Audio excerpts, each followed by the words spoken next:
Saudara-saudari yang dikasihi Tuhan, salam jumpa lagi dalam Inspirasi Rohani edisi hari ini, Minggu 11 Desember 2022, pekan ketiga Advent.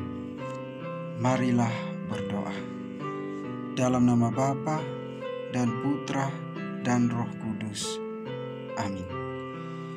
Saudara-saudari yang dikasihi Tuhan, Inspirasi Rohani hari ini diambil dari Injil Matius bab 11 ayat 2 sampai dengan 11. Sekali peristiwa, Yohanes Pembaptis yang berada di penjara mendengar tentang pekerjaan Kristus. Lalu ia menyuruh murid-muridnya bertanya kepadanya, "Engkaukah yang akan datang itu? Atau haruskah kami menantikan orang lain?" Yesus menjawab mereka, "Pergilah dan katakanlah kepada Yohanes apa yang kamu dengar dan apa yang kamu lihat. Orang buta melihat, orang lumpuh berjalan, orang kusta menjadi tahir, orang tuli mendengar, orang mati dibangkitkan, dan kepada orang miskin diberitakan kabar baik. Berbahagialah orang yang tidak sangsi dan menolak aku."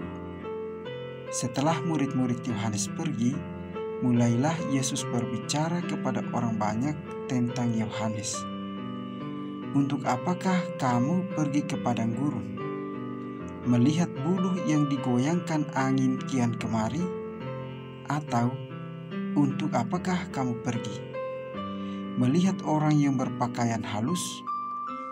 Orang yang berpakaian halus itu tempatnya di istana raja. Jadi, untuk apakah kamu pergi? Melihat nabi? Benar, dan aku berkata kepadamu, bahkan lebih daripada nabi. Karena tentang dia ada tertulis, 'Lihatlah, aku menyuruh utusanku mendahului engkau. Ia akan mempersiapkan jalanmu di hadapanmu.' Sesungguhnya aku berkata kepadamu, di antara mereka yang dilahirkan oleh perempuan, tidak pernah tampil seorang yang lebih besar daripada Yohanes Pembaptis. Namun demikian, yang terkecil dalam kerajaan surga lebih besar daripada Yohanes."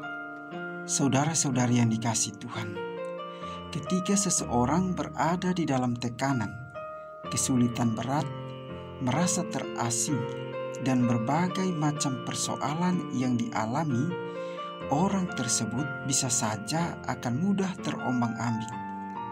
Itulah yang terjadi dengan Yohanes Pembaptis.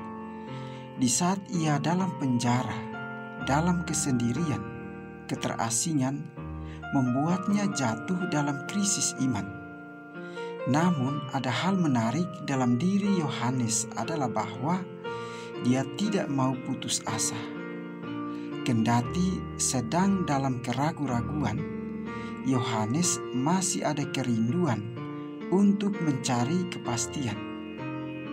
Karena hati nuraninya tetap fokus pada pewartaannya tentang kedatangan Yesus dan tentang siapa Dia yang adalah benar.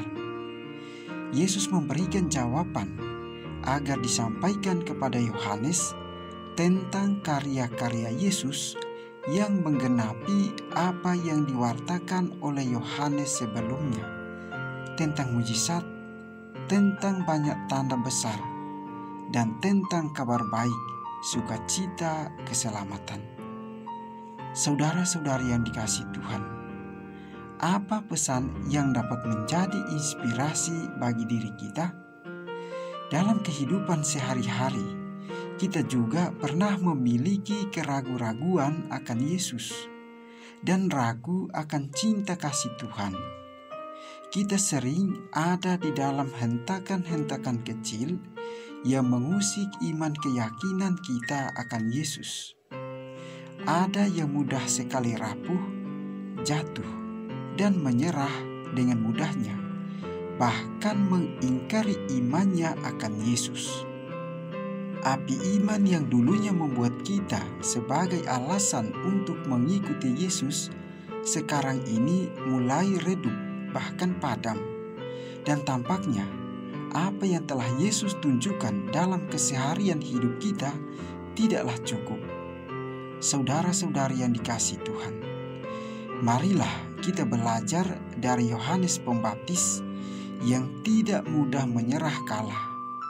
Hati nurani dan akal sehatnya terus mempengaruhi sikap dan pilihannya untuk terus mencari kebenaran sejati.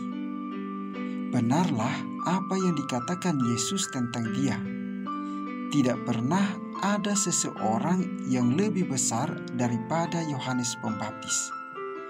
Kebesarannya terletak pada ketekunan dan kesetiaan serta konsistensinya untuk berpegang teguh pada iman bahwa Yesus sungguh-sungguh penyelamat yang dijanjikan Allah. Semangat kerendahan hatinya menjadi contoh bagi kita bahwa Yesus harus semakin besar, sedangkan aku harus semakin kecil. Saudara-saudari yang dikasihi Tuhan, semoga kita merasakan kedamaian, kebahagiaan, kelembutan, dan kesejukan akan sabda Yesus dalam diri kita masing-masing. Berbahagialah orang yang tidak menjadi kecewa dan menolak aku. Marilah berdoa. Ya Allah yang Maha Baik, Engkau menghendaki agar kami selamat. Maka dengan sabar dan penuh kasih, Engkau mempersiapkan kami untuk menyambut kedatangan Putra-Mu, Sang Juru Selamat yang Kau janjikan. Bantulah kami mengatasi kelemahan kami, dan bukalah hati kami untuk mengenal Putra-Mu yang hadir di tengah-tengah kami. Sebab Dialah Tuhan dan Pengantara kami, yang hidup dan berkuasa, kini dan sepanjang segala masa. Amin.